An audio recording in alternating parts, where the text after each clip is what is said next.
बदलते भारत की शान।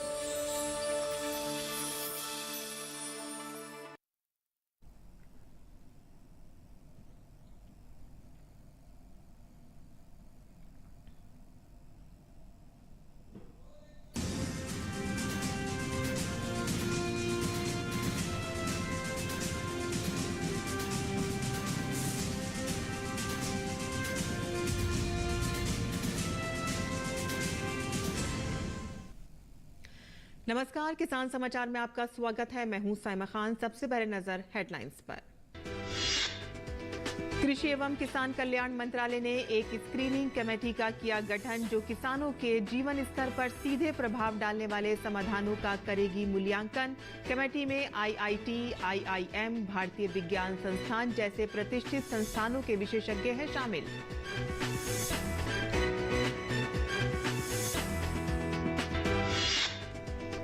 सागर परिक्रमा का 10वां चरण आंध्र प्रदेश के नेल्लौर में फिश फूड फेस्टिवल में मछुआरों और महिलाओं की भागीदारी के साथ हुआ संपन्न।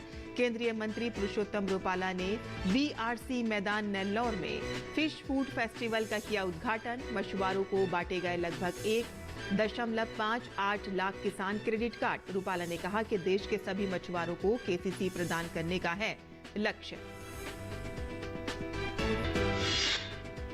पशु स्वास्थ्य के विश्व संगठन ने भारतीय पोल्ट्री क्षेत्र में एवियन इन्फ्लुएंजा से मुक्ति की 100 घोषणा को दी मंजूरी। पशुपालन एवं डेयरी विभाग ने विश्व पशु स्वास्थ्य संगठन को 26 पोल्ट्री क्षेत्रों में उच्च रोगकारक एवियन इन्फ्लुएंजा से मुक्ति की है 100 घोषणा। मौसम विभाग ने 17 अक्टूबर तक उत्तर पश्चिमी भारत में बारिश की जताई संभावना। कहा कि तमिलनाडु और केरल में कई स्थानों पर भारी बारिश की है संभावना। केरल के 7 जिलों में येलो अलर्ट जारी। तमिलनाडु और केरल में मछुआरों को समुद्र में न जाने की चेतावनी जारी।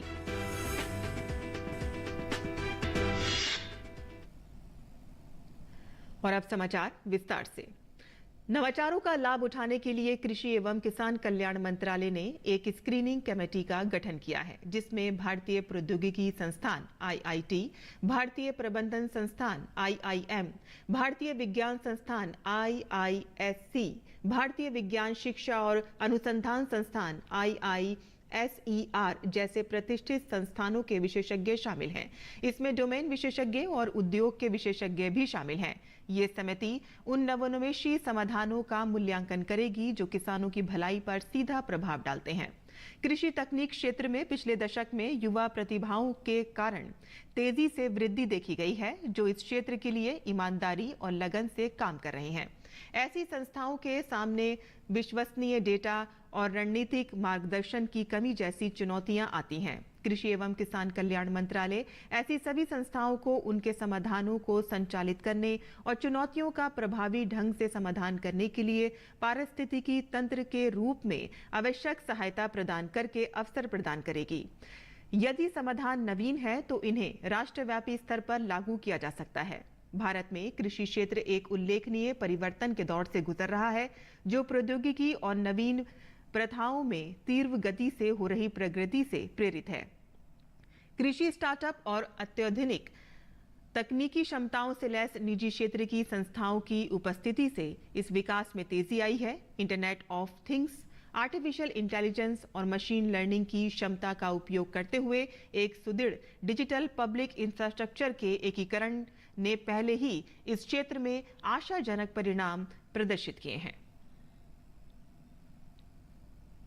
सागर परिक्रमा का 10वां चरण आंध्र प्रदेश के नेल्लौर की वीआरसी ग्राउंड में फिश फूड फेस्टिवल में 2000 से अधिक मछुआरों और महिलाओं, एफपीओस, उद्यमियों और अन्य हितधारकों की प्रत्यक्ष रूप से भागीदारी के साथ संपन्न हुआ। सागर परिक्रमा की 10वें चरण का आज कृष्णापट्टनम आंध्र प्रदेश पहुंचा।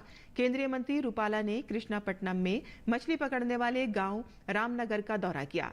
पुरुषोत्तम रुपाला ने वीआरसी मैदान नेल्लौर में फिश फूड फेस्टिवल का उद्घाटन किया और विभिन्न स्टॉलों का दौरा किया। अपनी यात्रा के दौरान उन्होंने उद्यमियों, एफपीओ, मछुआरों और महिलाओं मछुआरों से भी बातचीत की। रूपाला ने संबोधन में मत्स्य पालन क्षेत्र के महत्व पर प्रकाश डाला, क्योंकि ये लगभग 8,000 किलोमीटर के तटीय क्षेत्र को कवर करने वाले लगभग 3 करोड़ मछुआरों और उनके परिवारों से जुड़ा है।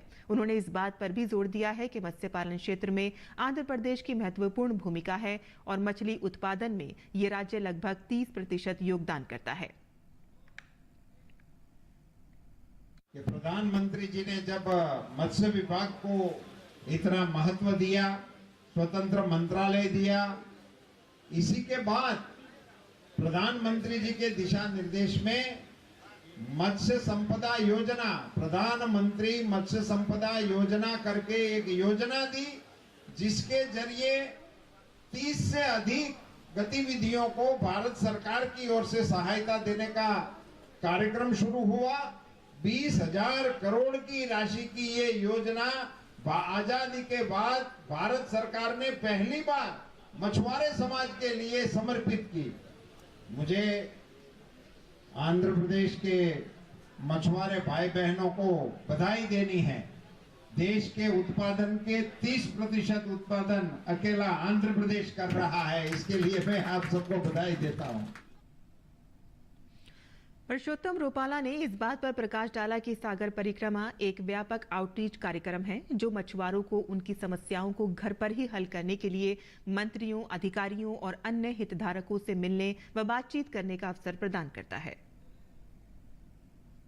ये जब समुद्र में मछुआरे डीप सी फिशिंग के लिए आगे चले जाते हैं तो इंटरनेशनल बॉर्डरें इसमें आने होती है और इसके कहीं कहीं उल्लंघन भी हो सकता है, और तभी इनको ये सूचित करने के लिए कि आप कहाँ हैं, इसके लिए अब टेक्नोलॉजी का सहारा लेते हुए एक ट्रांसपोंडर करके एक डिवाइस फिशरमैनों को देने का भारत सरकार ने निर्णय लिया, और ये भी सभी को उपलब्ध कराने के कार्यक्रम जारी कर दिए गए हैं। रूपाला ने कहा कि मछुआरों को लगभग 1.58 लाख किसान क्रेडिट कार्ड दिए गए हैं और उनका लक्ष्य देश के सभी मछुआरों को केसीसी प्रदान करना है। उन्होंने प्रदर्शनी में प्राकृतिक मत्स्य उत्पाद प्रदर्शित करने के लिए विभिन्न उद्यमियों, एफपीओ, मछली किसानों के प्रयासों की भी सराहना की। नरेंद्र मोदी जी ने मत्स्यकारों के लिए किसान क्रेडिट कार्ड का जो अधिकार दिया है वो सारे फिशरमैनों को मिले, उसके लिए राज्य सरकार थोड़ा और ध्यान दे, ऐसी मैं अनुग्रह भी करना चाहूंगा। प्रधानमंत्री श्री नरेंद्र मोदी जी फिशरीज सेक्टर को देश के अर्थतंत्र का महत्वपूर्ण आधार स्तंभ बनाना चाहते हैं। इसके लिए योजना बना रहे हैं। ये योजनाओं की जानकारी आप तक पहुंचे, आपकी समस्याओं की जानकारी हमारे तक पहुंचे, इसके लिए ये सागर परिक्रमा का श्रम हम उठा रहे हैं। भारत के पोल्ट्री उद्योग के लिए एक महत्वपूर्ण घटनाक्रम में विश्व पशु स्वास्थ्य संगठन ने विशिष्ट पोल्ट्री क्षेत्रों में अत्यधिक रोगकारक एवियन इन्फ्लुएंजा से मुक्ति की भारत की 100 घोषणा को मंजूरी दे दी है। यह उपलब्धि पशु स्वास्थ्य और जैव सुरक्षा के उच्च मानकों को बनाए रखने के प्रति भारत की प्रतिबद्धता का प्रमाण है। अत्यधिक रोगकारक एवियन इन्फ्लुएंजा को आमतौर पर बर्ड फ्लू के रूप में जाना जाता है। ये भारत में पहली बार फरवरी 2006 में महाराष्ट्र में पाया गया था।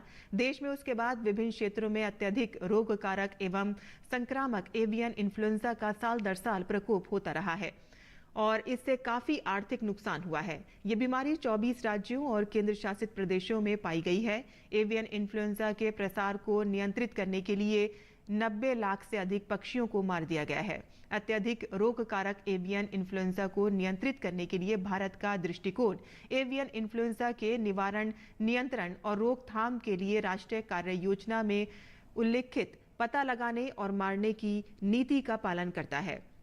इस व्यापक प्रक्रिया में संक्रमित और निराश्रित जानवरों, अंडे, चारा, कूड़ा और अन्य दूषित सामग्रियों को नष्ट किया जाना शामिल है। केंद्रीय मंत्री धर्मेंद्र प्रधान ने कटक उड़ीसा में प्रधानमंत्री आवास योजना ग्रामीण के कार्यान्वयन पर कहा है कि पिछले 9.5 सालों में उड़ीसा में 32 लाख घर दिए गए हैं। भ्रष्टाचार, गरीबों का हक मारना उड़ीसा सरकार की नीति बनी है। 2024 के 31 मार्च तक अगर सारे घर देने हैं तो प्रतिदिन 9,000 घर बनने चाहिए, लेकिन आज सिर्फ 32 घर बने हैं। ये इस सरकार के काम करने का तरीका है। ये सरकार लोगों की भलाई के लिए नहीं है। उड़ीसा में कुल मिला के पिछले 9.5 साल में 32 लाख घर दिया गया है। ये घर पूरा नहीं हो रहा है। अभी भी 10 लाख घर वार्कडर दिया गया है, घर नहीं बन पा रहा है। भ्रष्टाचार, गरीबों की हकमारी, ये यहाँ की सरकार की नीति बनी है। 2024 मार्च 31 तक पूरा घर कंप्लीट करना है तो प्रतिदिन 9,000 घर बननी चाहिए। ना आज घर बन रहा है सिर्फ 32। 9,000 कहाँ, 32 कहाँ? ये इस सरकार की काम करने की तरीका और उनकी क्षमता की परिचायक है। अखंड भ्रष्टाचार में डूबने वाला सरकार लोगों की भलाई के लिए नहीं है। कृषि उत्पादों के अंतर्राष्ट्रीय स्तर पर आयात, निर्यात और व्यापार से संबंधित विवादित मामलों के समय पर निपटान के संदर्भ में भारत वैश्विक जगत की अगुवाई कर रहा है और इसी क्रम में नई दिल्ली में अपनी तरह के विश्व के पहले अंतर्राष्ट्रीय कृषि मध्यस्थता केंद्र की शुरुआत हुई है। देखते हैं हमारे संवाददाता ओपी यादव की ये खास रिपोर्ट। कृषि क्षेत्र में भारत तकरीबन $55 बिलियन का निर्यात और करीब $22 बिलियन का आयात कर रहा है। इसी के मद्देनजर भारतीय कृषि एवं खाद्य परिषद द्वारा विश्व के पहले अंतर्राष्ट्रीय कृषि मध्यस्थता केंद्र की नई दिल्ली में शुरुआत की गई है। भारतीय कृषि एवं खाद्य परिषद द्वारा आयोजित IAAC की लॉन्चिंग के कार्यक्रम में भाग लेने आए सर्वोच्च न्यायालय के पूर्व मुख्य न्यायाधीश और केरल के पूर्व राज्यपाल जस्टिस P सदाशिवन ने कहा कि अंतर्राष्ट्रीय कृषि मध्यस्थता केंद्र की शुरुआत कृषि क्षेत्र के हितधारकों के लिहाज से वैश्विक स्तर पर एक स्वागत योग्य पहल है। The establishment of IAAC is a pioneering move to address never-emerging challenges, the newer emerging challenges of globalization in the agro-trade. कार्यक्रम में मौजूद सर्वोच्च न्यायालय के पूर्व न्यायाधीश जस्टिस अनिल के दवे ने कहा कि किसानों के व्यापार से संबंधित विवादित मामलों के समय पर निपटान के संदर्भ में यह पहल काबिले तारीफ है। Small man, that small farmer will not be in a position to afford a good lawyer. So he would be surely in difficulties. But if such associations make some arrangements for expert persons at not very high value, because the cost of arbitration is definitely less. One may feel that you pay something more to arbitrator and lawyer at the initial stage, but in long run it is definitely more economical. राष्ट्रीय वर्षा सिंचित क्षेत्र प्राधिकरण के पूर्व मुख्य कार्यकारी अधिकारी doctor Ashok Dalvi ने कहा कि कृषि से जुड़े विवादित मामलों के आउट ऑफ कोर्ट सेटलमेंट के मामले में अंतर्राष्ट्रीय कृषि मध्यस्थता केंद्र सार्थक मदद करेगा। आउट ऑफ कोर्ट सेटलमेंट के लिए आर्बिट्रेशन व्यवस्था बहुत जरूरी है। आजकल तो इंडस्ट्री सेक्टर में है, फाइनेंशियल सेक्टर में है, मगर एग्रीकल्चर सेक्टर में नहीं है। तो ये पहली बार एग्रीकल्चर के साथ जुड़ा हुआ एक व्यवस्था को स्थापित किया जा रहा है। भारतीय कृषि एवं खाद्य परिषद के अध्यक्ष डॉक्टर MJ खान ने कहा कि सर्वोच्च न्यायालय के कानूनों के प्रावधान के परिप्रेक्ष्य में किसानों के हितार्थ इस अंतर्राष्ट्रीय कृषि मध्यस्थता केंद्र की शुरुआत हुई है। सुप्रीम कोर्ट के प्रोविजन के तहत, लॉ के प्रोविजन के तहत एक अल्टरनेट डिस्प्यूट रेजोल्यूशन का सिस्टम है, जिसमें कोई भी कॉन्ट्रैक्ट कमर्शियल नेचर के जो होते हैं उनको कोर्ट से जाने से पहले एक आर्बिट्रेशन सेंटर में, मीडिएशन सेंटर में एक सॉल्व किया जाता है। तो ये कंसिलिएशन, मीडिएशन और आर्बिट्रेशन दुनिया का फूड एंड एग्रीकल्चर का पहला आर्बिट्रेशन सेंटर बनाया गया है। Today is an extraordinary day as we gather to celebrate the launch of the International Agro Arbitration Center. This event marks a significant milestone in the world of agribusiness and dispute resolution. कार्यक्रम में भाग लेने आए कृषि क्षेत्र के विशेषज्ञों ने भी अंतर्राष्ट्रीय कृषि मध्यस्थता केंद्र की महत्ता पर अपने विचार रखे। His approach was, like many people said, was humanitarian approach, which was actually addressed putting the person at the bottom of the pyramid, putting the poorest of the poor at the center and thinking about what could he have done. कृषि व्यापार में लोग शामिल हैं, उसमें छोटे players भी हैं और बड़ी बड़ी कंपनियां भी हैं, तो उनकी बराबरी भी नहीं है समझौता करने की या कोर्ट में आने जाने की। तो उसके लिए ज़रूरी ये है कि एक ऐसी संस्था हो जहाँ पे बग़ैर बहुत पैसा खर्च किए हुए, बग़ैर बड़े छोटे का जो कहा जाए फ़ायदा बड़े को मिलता है छोटे के ऊपर, उसको किसी तरह से लेवल पे लाया जाए और सही तरह से न्याय हो सके। उसमें किसानों को भी फ़ायदा होगा और इंडस्ट्री को भी फ़ायदा होगा।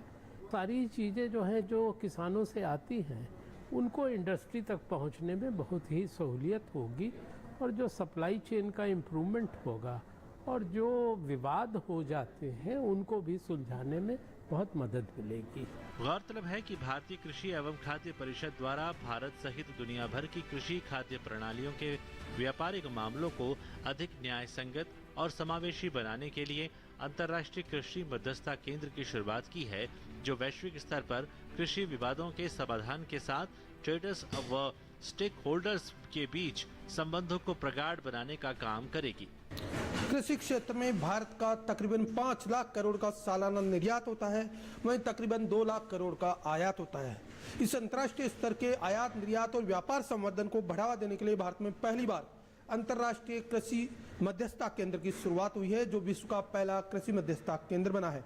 निश्चित तौर पर इस केंद्र के बनने से एक और जगह कृषि से संबंधित रोजगार, व्यापार और कारोबार के साथ साथ संवर्धन को बढ़ावा मिलेगा, वहीं दूसरी ओर किसानों को आर्थिक रूप से सशक्त और मजबूत बनाने के साथ साथ वैश्विक स्तर पर भारत को विदेशी राजस्व अर्जित करने में बढ़ावा देने का महत्वपूर्ण प्रयास भी होगा। मेरे सहयोगी कैमरामैन गोपाल दास के साथ में OP Yadav, DD news, Delhi.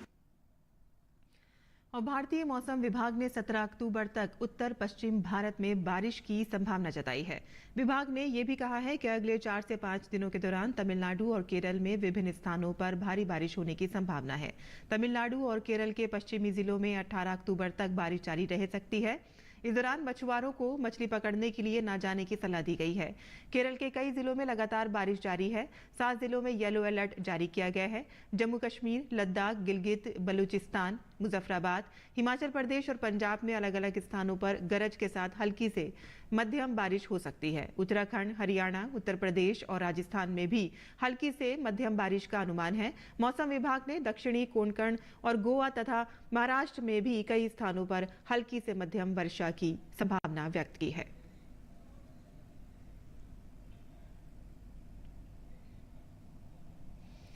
केंद्र सरकार के सभी विभागों में 2 अक्टूबर से 31 अक्टूबर तक विशेष स्वच्छता अभियान चलाया जा रहा है और इसी क्रम में स्वच्छता ही सेवा के तहत जल शक्ति मंत्रालय के तहत कार्यरत केंद्रीय मृदा एवं सामग्री अनुसंधान शाला द्वारा नई दिल्ली स्थित संजय वन में साफ सफाई की गई। इस दौरान कार्मिकों को दैनिक जीवन में स्वच्छता को अपनाने की प्रतिज्ञा भी दी गई। और देखते हैं ओपी यादव की ये खास रिपोर्ट। स्वच्छता में ईश्वर का वास है। महात्मा गांधी के इन अनमोल वचनों की प्रासंगिकता को आगे बढ़ाने के क्रम में प्रधानमंत्री नरेंद्र मोदी ने स्वच्छता ही सेवा 2023 अभियान चलाया है। इसी क्रम में जल शक्ति मंत्रालय, भारत सरकार के तहत कार्यरत केंद्रीय मृदा एवं सामग्री अनुसंधान शाला द्वारा नई दिल्ली स्थित संजय वन की साफ सफाई की गई। स्वच्छता के इस महा अभियान की अगुवाई करते हुए CSMRS की निदेशक डॉक्टर चित्रा ने खुद आगे आकर श्रमदान कर साफ सफाई का बीड़ा उठाया। डॉक्टर चित्रा ने कहा कि संस्थान के सभी कार्मिकों ने इस पुनीत कार्य में स्वच्छाग्रही बनकर खुले मन से श्रमदान किया। स्वच्छता अभियान के तहत हम लोग ये कर रहे हैं। ये संजय वन है, इसको हर साल हम आते हैं, इसमें वाटर बॉडीज भी है, वो सब सफाई का हम करते हैं। आज हमारे सारे ऑफिसेस, जो हमारा दफ्तर का ऑफिसेस है, मोर देन 50-60 लोग आके अपना योगदान किए हैं। घर को सफाई तो हर कोई रखता है, लेकिन पब्लिक प्लेसेस, पार्क्स और रोड्स वगैरह हमेशा साफ सफाई रखना चाहिए। डॉक्टर चित्रा ने कहा कि स्वच्छता की आहुति में नारी शक्ति के प्रतीक CSMRS की महिला कार्मिकों ने भी बढ़ चढ़कर हिस्सा लिया। साफ सफाई में सबसे पहले तो नारी का योगदान रहता है घर पे, और वही यहाँ पे भी है। नारी हमेशा पानी के तहत भी वही सेव करती है और पानी का इस्तेमाल करने वाली भी वही है। और नारी का योगदान भी रहा है। हमारा ऑफिस में, हमारा दफ्तर में, कार्यालय में जितने भी नारी है वो सब यहाँ पे आके अपना योगदान बहुत खुशी खुशी दिए हैं। इस अवसर पर केंद्रीय मृदा एवं सामग्री अनुसंधानशाला के वैज्ञानिक ई एवं स्वच्छता ही सेवा के नोडल अधिकारी डॉक्टर NP होनकंडवर ने कहा कि देश स्वच्छ रहेगा तभी हम स्वस्थ रहेंगे, इसलिए व्यापक स्तर पर हम इस अभियान को चला रहे हैं। स्पेशल कैंपेन 3.0 के तहत हम लोग स्वच्छता अभियान में आए हुए हैं संजय वन।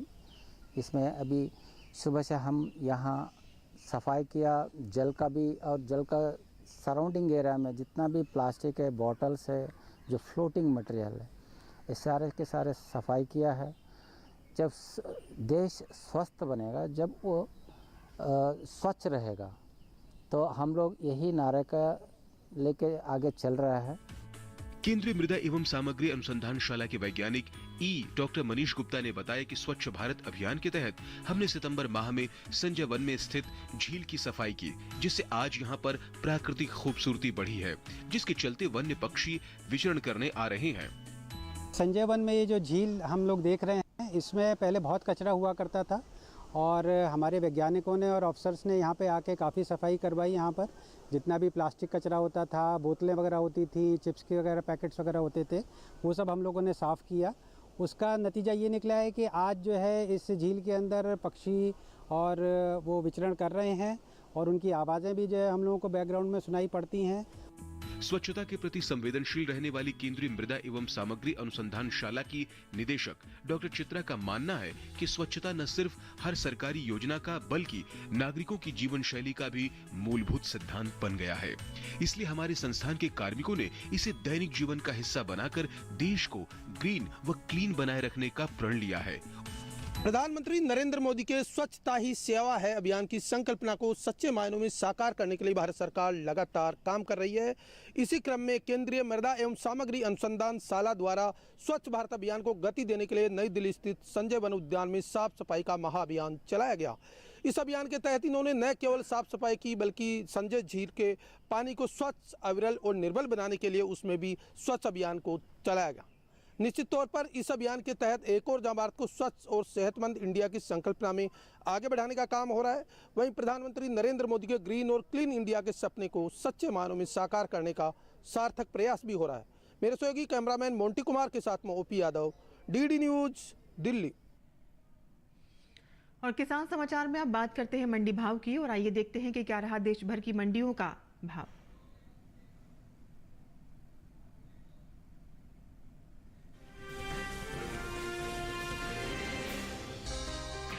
इन दिनों कृषि उपज मंडियों में गेहूं की आवक सामान्य बनी हुई है। भाव पर नजर डालें तो शनिवार को राजकोट, सिद्धपुर और मालपुरा मंडी में गेहूं के सौदों में नरमी के साथ कारोबार हुआ, जबकि गाजियाबाद मंडी में इस दौरान गेहूं के सौदे बिना किसी फेरबदल के साथ हुए।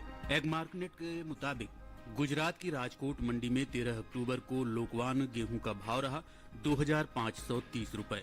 14 अक्टूबर को इसके भाव में 5 रुपए की गिरावट आई और भाव 2525 रुपए पर आ गया। राजस्थान की मालपुरा मंडी में 13 अक्टूबर को गेहूं का भाव था 2370 रुपए।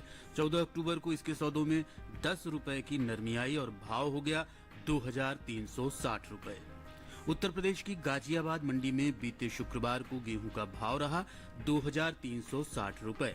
शनिवार को इसके भाव में कोई बदलाव देखने को नहीं मिला और भाव 2360 रुपए पर बरकरार रहा। उत्तर प्रदेश की दूसरी मंडियों में गेहूं के भाव की बात करें तो यहां शनिवार को महरौनी मंडी में धारा गेहूं का भाव रहा 2300 रुपए। तुलसीपुर की मंडी में गेहूं 2400 रुपए पर बिका, जबकि राज्य की ही चरखारी मंडी में इस दौरान गेहूं के सौदे 2300 रुपए पर हुए। गेहूं की उपज की बात करें तो इस साल देश में घरेलू स्तर पर रबी गेहूं की पैदावार रिकॉर्ड स्तर पर जा सकती है, जिसका असर गेहूं के बाजार भाव पर पड़ता दिख सकता है। कृषि मंत्रालय के तीसरे अग्रिम अनुमान के मुताबिक साल 2022-23 के दौरान देश में रबी गेहूं की उपज 1127.43 लाख टन अनुमानित है, जो पिछले साल के उत्पादन की तुलना में 50.01 लाख टन अधिक है। वहीं बीते साल इस दौरान रबी गेहूं की पैदावार 1077.42 लाख टन रही थी।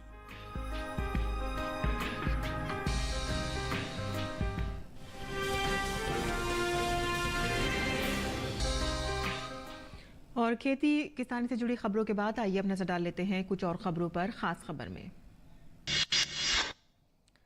भारत सरकार के ऑपरेशन अजय के तहत इजराइल से भारतीयों की सुरक्षित वापसी जारी। ऑपरेशन अजय के तहत इजराइल से 274 भारतीय नागरिकों को लेकर चौथी उड़ान दिल्ली हवाई अड्डे पहुंची। भाजपा ने अपने 7 सांसदों को राजस्थान में विधानसभा चुनाव के लिए उतारा है। मध्य प्रदेश और राजस्थान में भी कई सांसदों को उम्मीदवार बनाया गया है। वहीं कांग्रेस ने मध्य प्रदेश, छत्तीसगढ़ और तेलंगाना विधानसभा चुनाव के लिए अपने उम्मीदवारों की पहली लिस्ट जारी कर दी है। कांग्रेस ने मध्य प्रदेश के लिए 144, छत्तीसगढ़ में 30 और तेलंगाना विधानसभा चुनाव के लिए 55 उम्मीदवारों के नामों की घोषणा की है। मध्य प्रदेश में पूर्व मुख्यमंत्री कमलनाथ छिंदवाड़ा से चुनाव लड़ेंगे।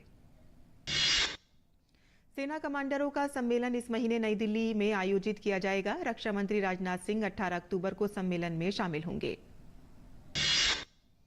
पूर्व राष्ट्रपति डॉक्टर एपीजे अब्दुल कलाम की जयंती के उपलक्ष्य में विश्व छात्र दिवस मनाया जा रहा है। केंद्रीय गृह मंत्री अमित शाह ने कहा कि ज्ञान और विज्ञान के अद्भुत संयोजन से डॉक्टर एपीजे अब्दुल कलाम जी ने देश की सुरक्षा को अभेद्य बनाने में अहम योगदान दिया। मिसाइल मैन डॉक्टर कलाम का जीवन देश के युवाओं को नई सोच व समर्पण के साथ राष्ट्र सेवा की प्रेरणा देता रहेगा। शारदीय नवरात्रि की शुरुआत हो रही है। सुबह से ही मंदिरों में भक्तजनों का तांता लगा हुआ है। गौरतलब है कि नवरात्रि के 9 दिनों तक मां दुर्गा के अलग अलग स्वरूपों की पूजा की जाती है।